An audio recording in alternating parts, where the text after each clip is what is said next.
Guys, nandito na ako, maaga ako himala. Sabi ni boss, naayos daw nila ang aming mga kwarto. Let's see. Parang hindi naman. Check natin. Making kwarto ko lang pala. Wait lang. Nalaglag kasi ako. Nabilin ko. Sige na natin ang kwarto. Oh! Inayos nila, boss. Diba? Hindi ito yung mga laruan. Akala ko lahat ako lang pala.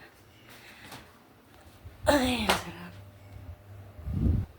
Ayan. Inayos nila, boss. Thank you kay boss, kay madam. Tarima kasi. Check ko nga yung bangko. Baka nakakahiya naman. Okay. Hindi naman makahiya. Buti na lang kasi balak ko talaga matulog dito ngayon kasi may lagnat ako tsaka para akong sisipunin. Wala may bag. Yan. Oh, di ba? Ang taray pa.